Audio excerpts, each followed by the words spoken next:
대한미사일이나 항공기로부터 해군 함정을 보호하는 국산 함대공 미사일 해궁이 2차 양산에 들어갑니다. 2차. 오는 2027년까지 양산을 완료해서 여러 함정에 배치할 예정인데요. 현재 운용 중인 RIM-116 램 미사일을 대체하며 근접 방어 능력을 더욱 높였다고 평가받는 우리 함대공 미사일 해궁에 대해 알아보겠습니다.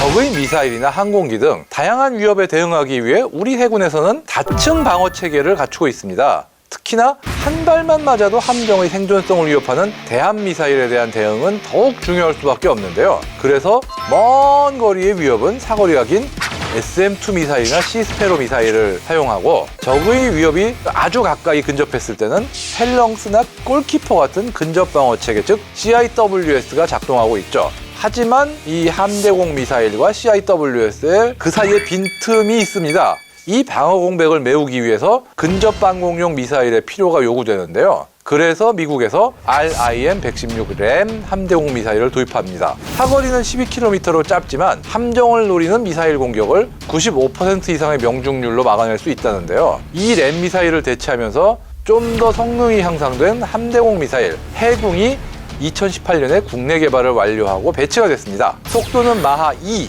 즉 음속의 2배로 램과 같지만 사거리가 최대 20km로 2배 가까이 늘어났죠. 하지만 램과 비교해 해궁이 특별한 이유가 따로 있습니다. 램은 고정식 회전 포탑 방식이라 표적에 대응할 수 없는 사각지대가 생긴다든가 여러 가지 단점이 있습니다. 반면 해궁은 수직 발사 방식을 채택했습니다. 수직 발사 방식은 일단 위로 쏜 다음에 공중에서 방향이 바뀌기 때문에 어느 방향에서 표적이 날아와도 신속하게 대응이 가능하다. 이런 장점이 있습니다. 그리고 또 특별한 이유가 또 있죠. 해궁에는 2개의 탐색기가 달려 있습니다. 탐색기는 표적을 식별해 추정하는 과정에서 핵심 역할을 수행하기 때문에 유도무기의 성능을 판가름하는 매우 중요한 장비인데요. 이 해궁에 2가지 종류의 탐색기가 달려 있습니다. 하나는 무선 주파수, 즉 RF와 연령상 IIR 탐색기인데요. 이 RF 탐색기는 유도탄을 표적으로 정확하게 유도하는 역할을 하죠. 단 초저고도로 비행하는 대한미사일을 추적할 때는 파도에 의한 일종의 간섭 현상이 발생합니다. 이럴 때 적외선 연령상 탐색기가 보완을 하는데요. 이게 그냥 적외선을 탐색하는 게 아니라 연령상으로 하는 이유는 단순히 열을 추적하는 게 아니라 바다 위를 날아가는 미사일과 바다의 온도차를 영상으로 구현해서 그 실루엣을 탐지해서 가는 거기 때문에 설령 미사일이 뭐 뜨겁거나 그러지 않아도 포착해서 추적할 수가 있기 때문입니다. 초음속 미사일 추적에도 유리한 체계라고들 하죠. 덕분에 적의 미사일을 놓치지 않고 잡을 수 있음과 동시에 다수의 적의 위협에도 동시 대응이 가능하고 심지어 이 미사일이 아니라 고속정 같은 소형 함정에도 대응이 가능하다. 이렇게 얘기를 하고 있습니다. 또 하나, 해궁이 진짜 특별한 또 다른 이유 중에 하나가 밀리미터파 레이더 센서입니다.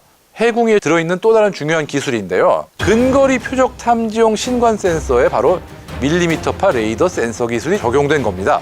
밀리미터파 레이더 기술은 적의 전자전 시도를 무력화할 수 있을 뿐 아니라 미사일의 탄두부를 근거리에서 정확히 식별해서 직접 요격할 수 있기 때문인데요. 하푼 미사일처럼 적 미사일 근방에서 폭파 후 파편으로 무력화하는 그런 방식은 일반 미사일이 처리하는 그런 방법으로는 충분히 대처할 수가 있지만 초음속 미사일일 때는 문제가 되는 거죠. 초음속 미사일 같은 경우는 근처에서 폭발을 시켜가지고 파편으로 미사일 자체에 큰 피해를 입혀도 워낙 그 날아오는 속도에 의한 관성이 있다 보니까 고장을 냈어도 이게 가다가 떨어지는 게 아니라 그 관성 때문에 함정에 맞아서 타격을 입힐 가능성이 있다. 이렇게 얘기할 수 있는 겁니다. 그래서 탄두에 정확히 미사일이 충돌해서 처리해야지 함정에 피해가 없게 되는 거죠.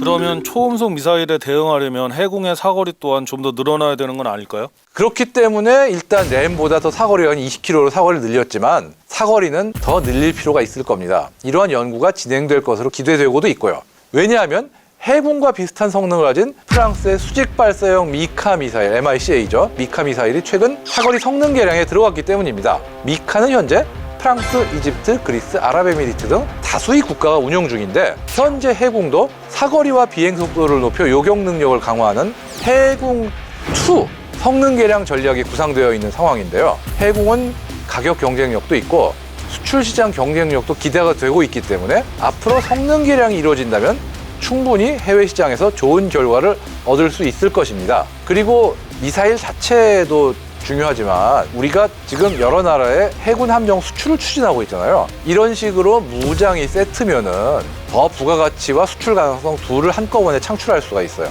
왜냐하면은 사실 배를 구입하는 입장에서는 가능하면은 배를 샀을 때 한 번에 무장까지 세트로 좀 포함해서 샀으면 하는 그런 게 있어요. 왜냐면 산 다음에 또 무장을 따로따로 다 사서 조합하는 게 귀찮거든요.